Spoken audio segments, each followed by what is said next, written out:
Capítulo 43.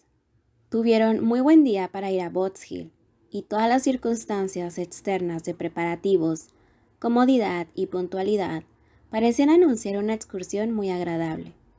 El señor Weston fue el organizador, el intermediario entre Hartfield y la vicaría, y todo el mundo llegó a su debido tiempo. Emma y Harriet iban juntas, la señorita Bates y su sobrina con los Elton. Los hombres iban a caballo. La señora Weston se quedó con el señor Woodhouse. Solo faltaba que una vez allí disfrutaran del día. Recorrieron 7 millas con la esperanza de divertirse, y al llegar hubo como un estallido general de entusiasmo. Pero en conjunto, el balance del día dejó mucho que desear. Hubo una apatía, una falta de animación, una falta de unión que no pudieron superarse. Enseguida se formaron grupos independientes. Los Elton paseaban juntos. El señor Knightley cuidaba de la señorita Bates y de Jane.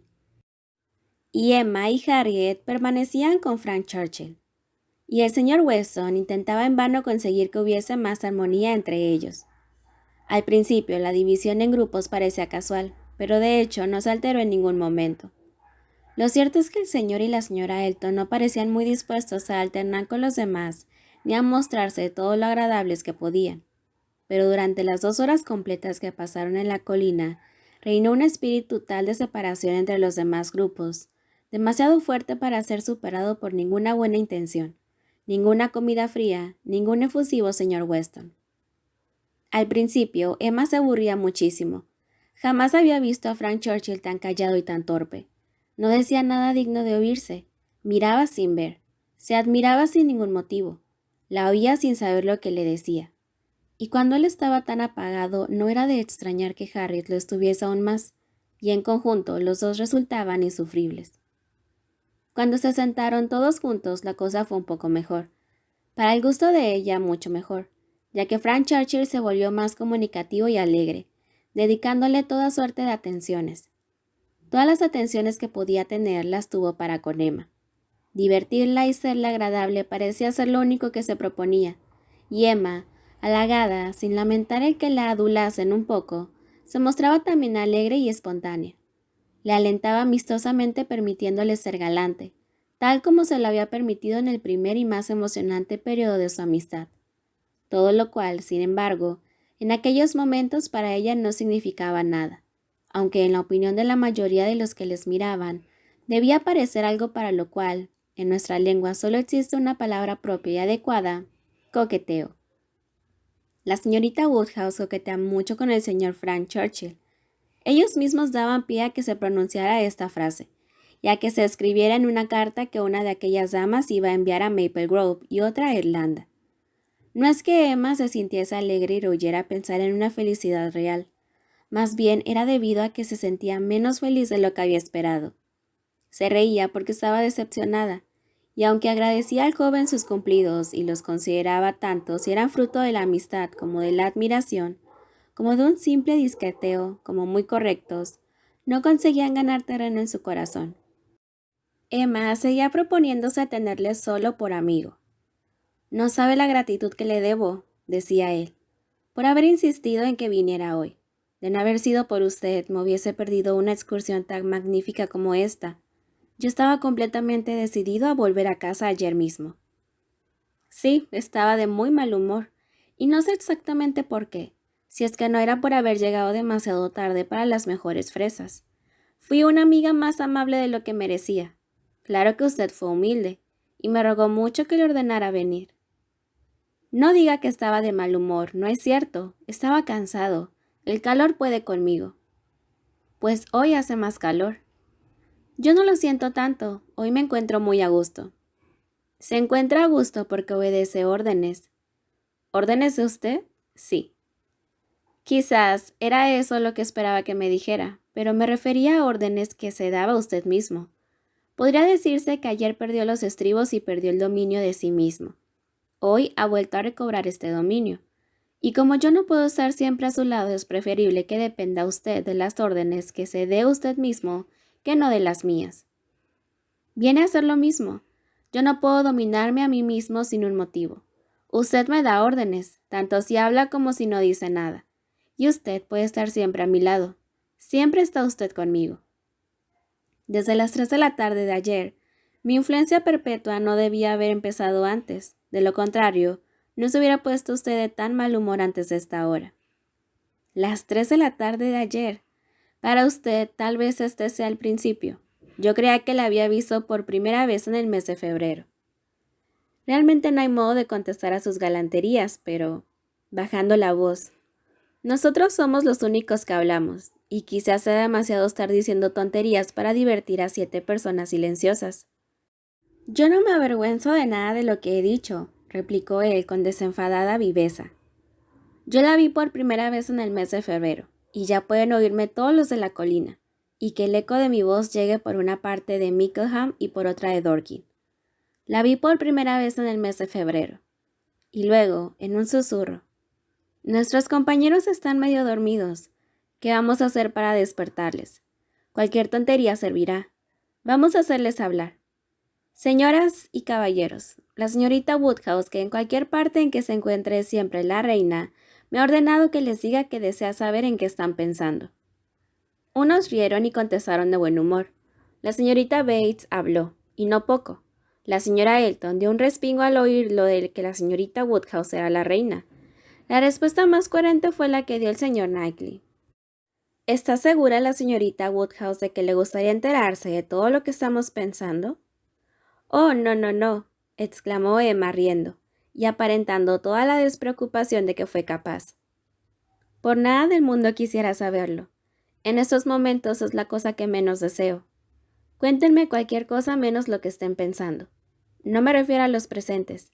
Quizás haya uno o dos. Mirando primero al señor Weston y luego a Harriet, cuyos pensamientos no tendría ningún miedo en conocer. Eso es algo, exclamó enfáticamente la señora Elton, que no me hubiese creído con derecho a pedir. Aunque claro está que, siendo la señora de más respeto de las que estamos aquí, nunca había ido a ninguna excursión en el campo, señoritas, señoras casadas. Refunfuñaba dirigiéndose fundamentalmente a su marido, y éste murmuró en contestación. Cierto, querida, tienes toda la razón. Sí, es exactamente como tú dices. Yo nunca había oído, pero siempre hay jóvenes que se atreven. Es mejor considerarlo como una broma. Todo el mundo sabe el respeto que se te debe. Eso no sirve, musitó Frank al oído de Emma. La mayoría se ha ofendido. Les atacaré con más malicia. Señoras y caballeros, la señorita Woodhouse me ordena decirles que renuncia a su derecho de saber exactamente todo lo que están pensando, y solo les pide que cada uno de ustedes diga algo divertido, sea lo que sea. Ustedes son 7, sin contarme a mí, que, modestia aparte, ya estoy diciendo algo divertido. Y ella solo pide que cada uno de ustedes diga una cosa muy ingeniosa en verso o en prosa, como quieran, original o imitado de alguien. O diga 2 cosas más o menos ingeniosas o 3 cosas muy aburridas, y se compromete a reírse con toda su alma de lo que se diga. ¡Oh, espléndido!, exclamó la señorita Bates. Eso sí que no me preocupa. 3 cosas muy aburridas. Eso es muy fácil para mí, ¿eh? Solo con abrir la boca puedo tener la seguridad de decir inmediatamente 3 cosas muy aburridas, ¿verdad? Mirando a su alrededor como aguardando humorísticamente el asentimiento de todos. ¿No les parece a todos ustedes que me será fácil? Emma no pudo contenerse. Ah, pero quizá tenga una dificultad, no sé, pero tengo la impresión de que son muy pocas para usted, solo 3 a la vez. La señorita Bates, engañada por la ceremoniosidad burlona de su expresión, no captó inmediatamente el significado de aquello, pero al comprenderlo, aunque no se enojó, un leve rubor demostró que no había dejado de herirla. Ah, bueno, sí, desde luego, ya entiendo lo que quiere decir. Volviéndose hacia el señor Knightley. Y haré lo posible por morderme la lengua. Debo de hacerme muy pesada. De lo contrario, Emma no habría dicho una cosa así a una antigua amiga. Me gusta su propuesta, exclamó el señor Weston. Aceptado. Yo haré todo lo que pueda. Estoy pensando en una adivinanza. Bueno, respondió su hijo. Me temo que no sea gran cosa, pero seremos indulgentes, sobre todo con el que tenga el valor de empezar. No, dijo Emma. Me parece muy bien. Una adivinanza del señor Weston servirá para él y para el siguiente. Dígala, por favor. A mí mismo no me parece muy ingeniosa, dijo el señor Weston. Es demasiado fácil, pero ahí va. ¿Cuáles son las 2 letras del alfabeto que expresan la perfección? ¿2 letras? ¿Que expresan la perfección? Pues no tengo ni la menor idea. Ah, nunca lo adivinarán. ¿Y tú? A Emma. Estoy seguro de que nunca lo adivinarás. Bueno, te lo diré. La M y la A. Emma. ¿Comprende? A la comprensión se unieron las felicitaciones de todos. Como muestra de ingenio no era gran cosa, pero Emma se rió mucho y la encontró muy de su agrado. Y lo mismo Frank y Harriet. Pero el resto de los presentes no parecieron quedar tan complacidos. Unos la escucharon imperturbables, y el señor Knightley dijo muy serio: Este ejemplo ilustra el tipo de cosas ingeniosas que se nos pide, y el señor Weston ha salido muy poco airoso de la prueba, pero hubiera tenido que preguntar a todos los demás. La perfección se ha descubierto demasiado pronto. Oh, por mi parte les ruego que me excluyan del juego, dijo la señora Elton. No sería capaz de acertar nunca. No me gustan ni pizca esa clase de cosas. Una vez me mandaron un acróstico con mi propio nombre que no me hizo nada feliz. Yo ya sabía a quién me lo enviaba. Una tontaina de pretendiente. Ya saben a quién me refiero. Indicando con la cabeza a su marido. Esa clase de cosas están muy bien por Navidad, cuando se está sentado alrededor del fuego. Pero en mi opinión, están completamente fuera de lugar cuando se hace una gira campestre en verano. La señorita Woodhouse tendrá que perdonarme.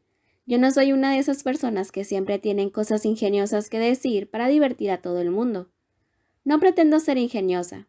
A mi manera, yo también tengo mucha viveza de ingenio, pero quisiera que se me permitiera decidir cuándo tengo que hablar y cuándo prefiero callarme. O sea que, por favor, señor Churchill, pásenos por alto. Pásenos por alto al señor a Knightley, a Jane y a mí. No tenemos nada ingenioso que decir, ninguno de nosotros.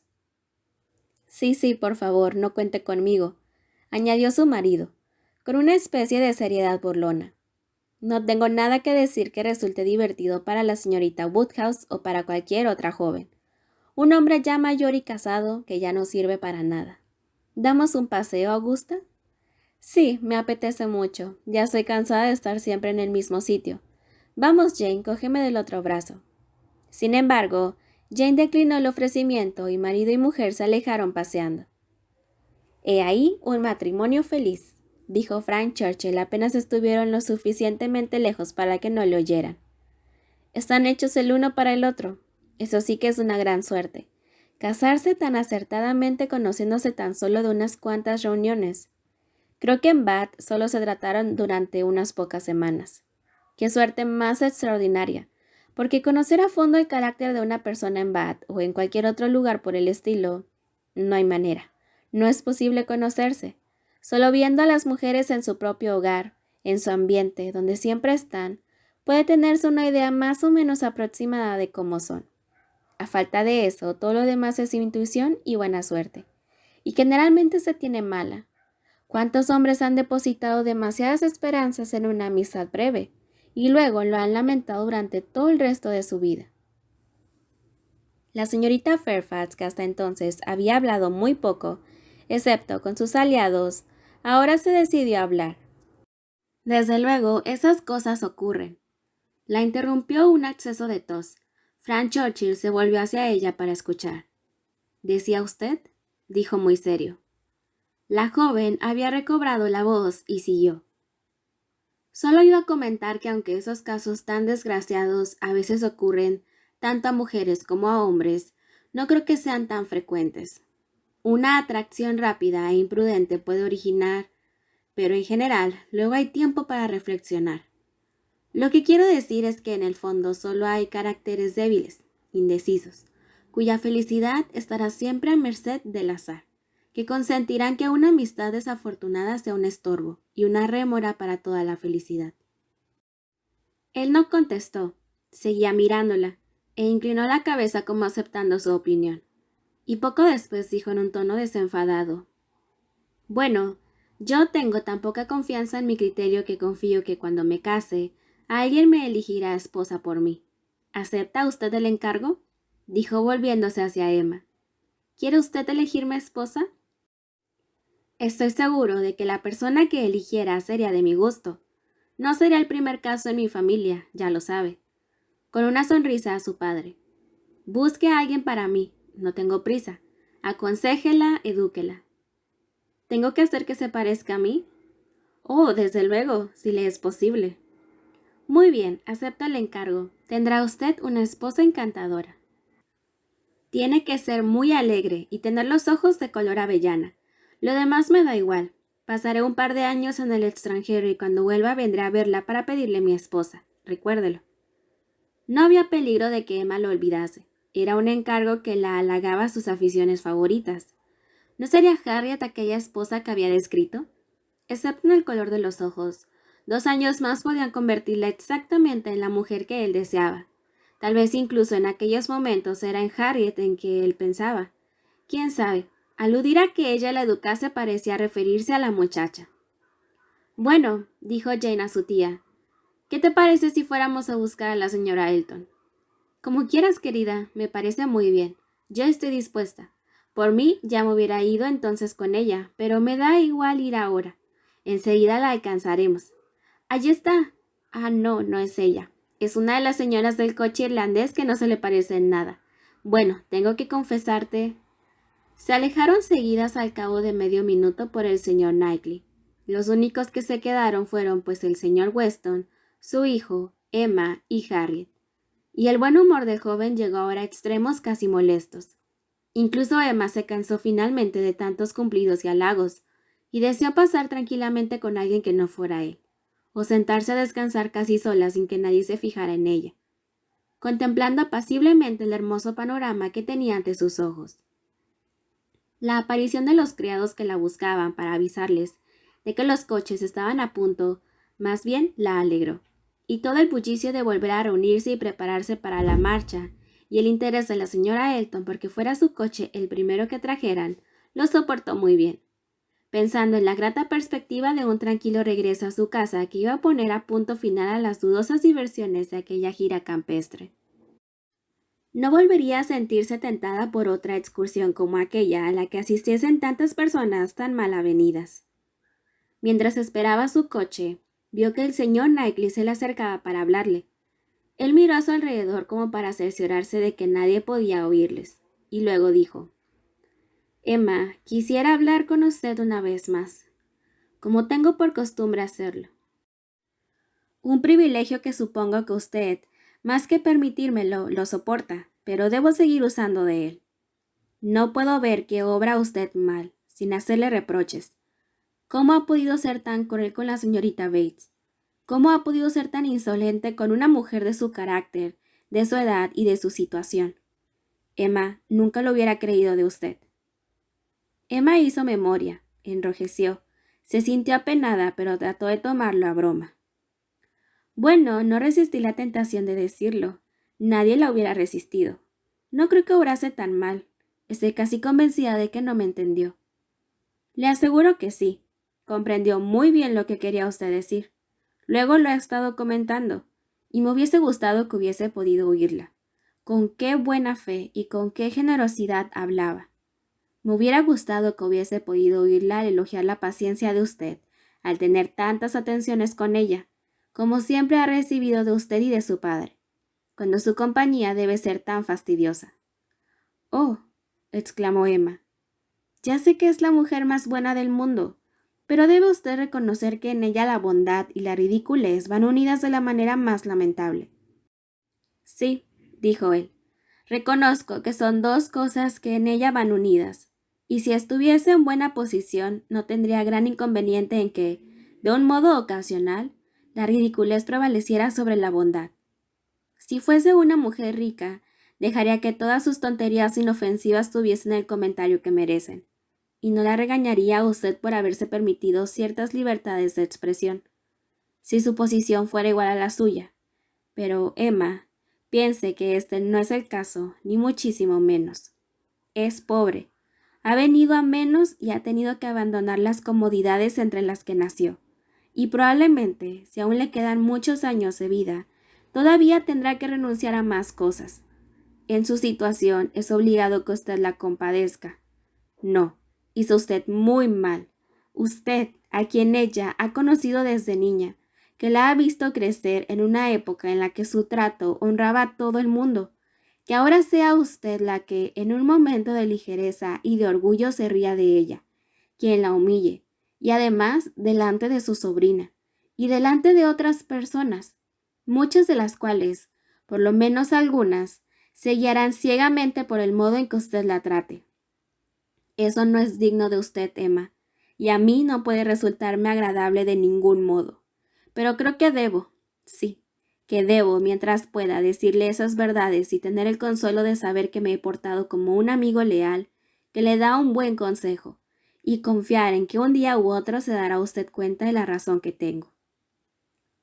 Mientras hablaban, iban andando hacia el coche, que ya estaba dispuesto, y antes de que Emma pudiera replicar, él ya la había ayudado a subir. El señor Knightley había interpretado mal los sentimientos que habían impulsado a la joven a mantenerse con la cara vuelta y en silencio.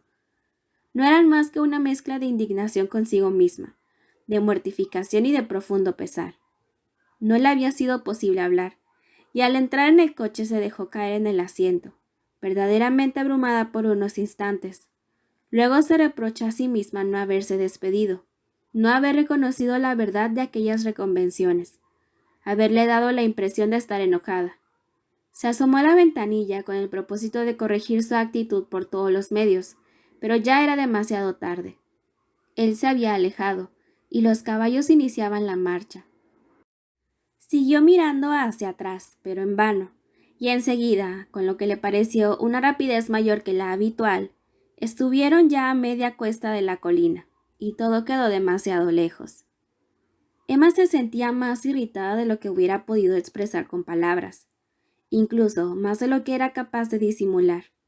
Nunca, en ningún momento de su vida se había sentido tan nerviosa, tan mortificada, tan abatida. Aquella escena había sido superior a todo.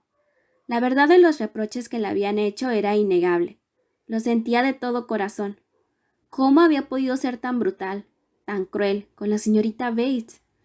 ¿Cómo había podido exponerse a que los que la apreciaban formasen tan mala opinión de ella? ¿Y cómo había dejado que el señor Knightley se separase de ella sin decirle ni una palabra de gratitud, de aceptación de sus censuras, de simple afecto? El tiempo no la consolaba. Cuanto más reflexionaba sobre todo aquello, más profundamente apenada se sentía. Nunca había estado tan abatida. Afortunadamente no le era necesario hablar. A su lado solo iba Harriet, que también parecía de mal humor, cansada y sin ganas de hablar. Y durante casi todo el camino, Emma sintió que las lágrimas le corrían por el rostro, sin que ningún suceso la obligara a reprimir aquella expansión tan poco frecuente en ella.